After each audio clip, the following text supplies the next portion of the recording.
E assim, eu acabei retornando aqui para a capital e uns 8 meses passaram. Durante esse tempo, aqui no Rio de Janeiro, eu aproveitei para descansar em casa de meus familiares.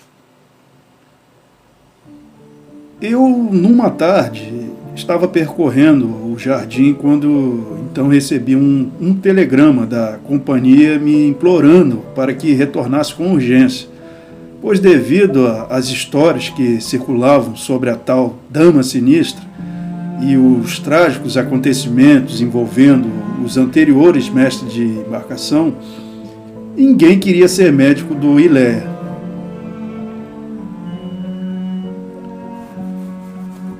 E Belarmino, àquela altura, já respondendo como mestre de embarcação, veio pessoalmente até aqui na capital para ter comigo e acabou me convencendo.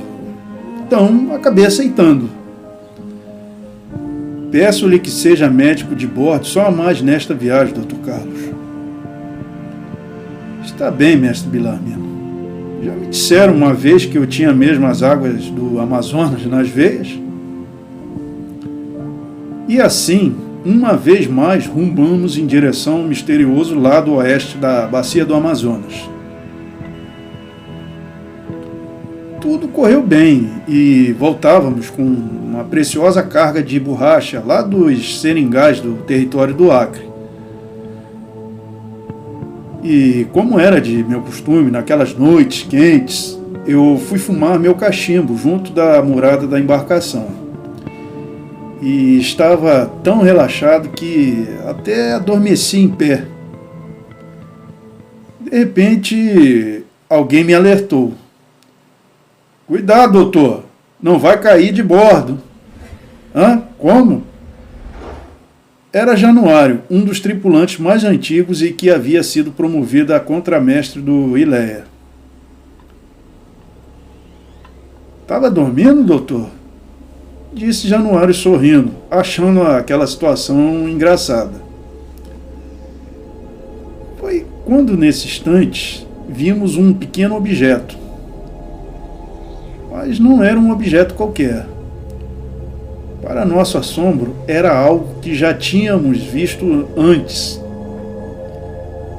Era a pequena caixa negra, a mesma que havia sido encontrada tempos antes, durante o comando do finado mestre Jaime. Como veio parar aqui?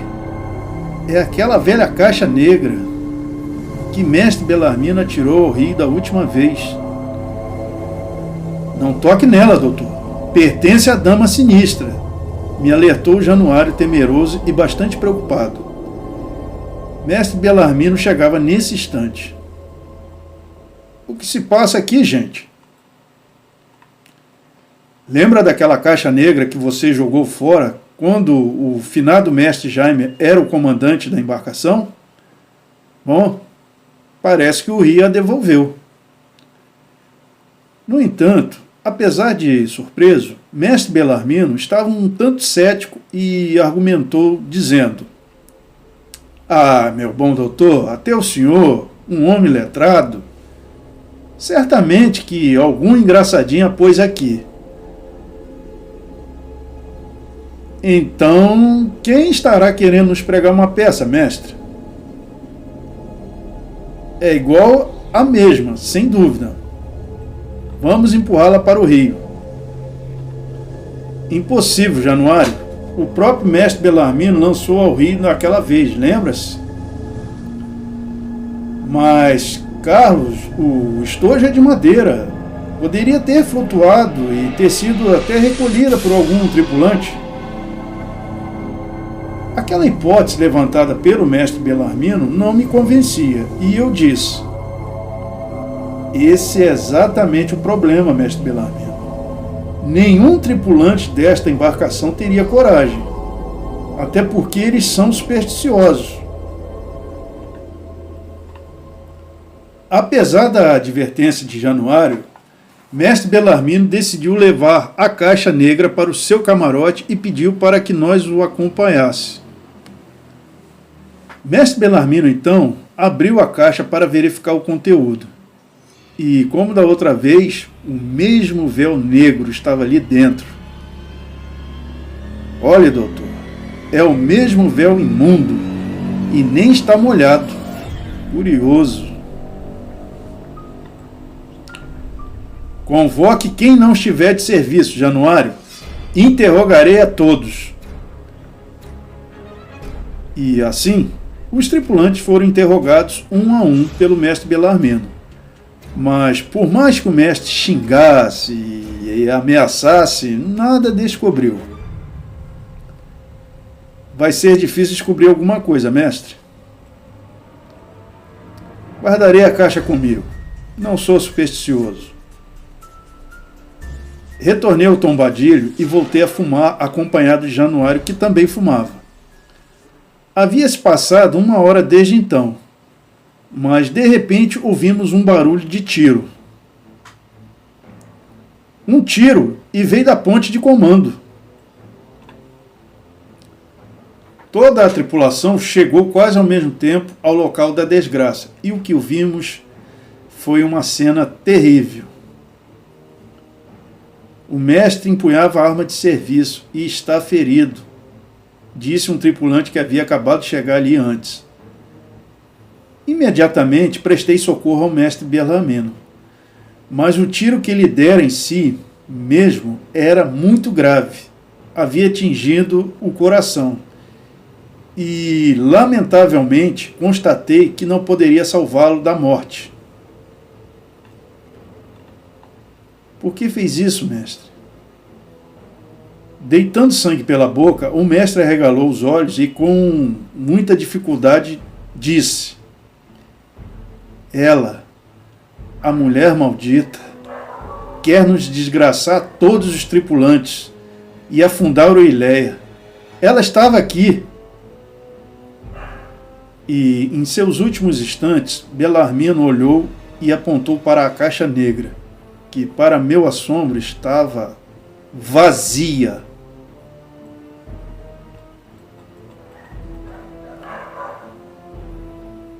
Após aquele trágico ocorrido, como médico de bordo, declarei oficialmente a morte do mestre Belarmino. Todos estavam bastante apreensivos pelo desaparecimento do véu negro e pela morte do mestre. Passei toda a noite fumando e jogando cartas com os outros, os auxiliares imediatos, que, escorados uns nos outros, e, embora não admitisse, tentavam disfarçar o medo. Pela madrugada, ondas enormes varreram o convés e o barômetro caiu. Sinal de tempestade. Uma guarda nervosa velava o mestre defunto.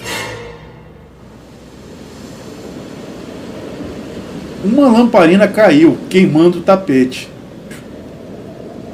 Era um mau presságio. Súbito, ouviram-se rangidos e um raio abateu o mastro grande da embarcação. No comando, Januário, o contramestre, parecia um chefe experiente. Todos a postos, peguem os machados, lance os destroços ao rio, estamos sem equilíbrio. Vamos afundar dentro de meia hora. É a pior tempestade que já vi nesse rio em 11 anos de serviço. Aquela era uma situação de vida ou de morte. Enquanto Januário orientava os tripulantes, eu rapidamente preparei um escaler e nele pus alguns alimentos, armas, cobertores, cachaça e água. Contudo, apesar do medo dos outros tripulantes, Januário mostrava-se corajoso e heróico. Tínhamos um mestre de embarcação à altura. Prepare-se para deixar a embarcação. Darei uma última olhada no caixão do mestre Belarmino. E, de repente, ouviu-se um estalo do madeirame e, levantado pelas ondas furiosas, o Oileia começou a estremecer, rachando-se. Largando-me de uma corda, saltei no escalé. Ali já estavam os outros. Gritamos para que Januário entrasse no escalé, mas ele acenou com um adeus. Acabei compreendendo que Januário estava decidido a afundar com a sua embarcação, seguindo a antiga tradição dos capitães de navio. Ao longe, ainda vimos nosso amado e sinistro Iléia, levando um comandante de embarcação vivo e outro morto. De repente, uma nuvem se rompeu e a lua surgiu, destacando a silhueta do Poriléia. E, mais além, estranhamente, a figura de uma mulher velada, com os seios nus, de onde emanavam borbotões de sangue. É ela, a dama sinistra, que nos persegue há anos. Acalme-se, seu Wilson. Acalme-se, seu Wilson. Horas depois, chegávamos salvos às margens do rio. Entre os homens da tripulação, existia um homem chamado Diógenes, que, muitos anos antes, trabalhara nos seringais daquela região onde nós nos encontrávamos. Sua experiência de seringueiro o transformara em um profundo conhecedor da floresta. E, graças a esse conhecimento, que foi muito providencial, nos ajudando a percorrer a mata no dia seguinte até uma pequena aldeia indígena.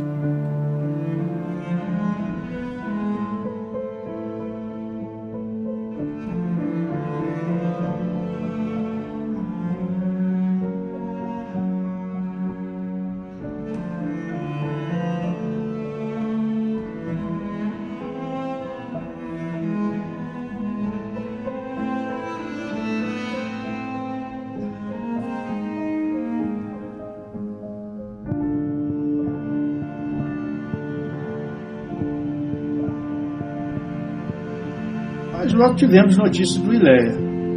Como que, por um milagre, nossa embarcação se salvara, mas apresentava muitas avarias. Jamais falei com alguém sobre o ocorrido, a não ser contigo, delegado Ramos, e a quem sabia de minhas viagens. E, em março de 1908, fui novamente chamado para viajar no Iléia.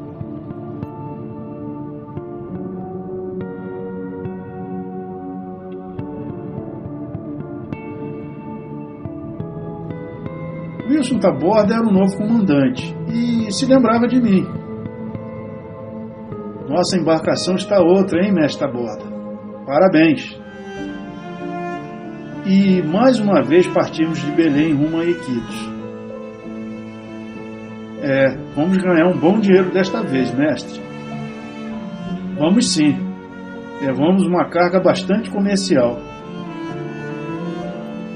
E com o dinheiro desta viagem, eu poderei finalmente restaurar o casarão da minha família lá no Rio de Janeiro, meu bom doutor.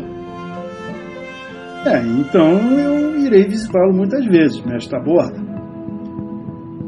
E assim, dias depois, chegamos a Iquitos dentro do prazo e sem nenhum tipo de contratempo. Levaria um dia inteiro para que toda a carga fosse desembarcada no ancoradouro. Enquanto isso, descemos do Iléia a fim de passear pela cidade.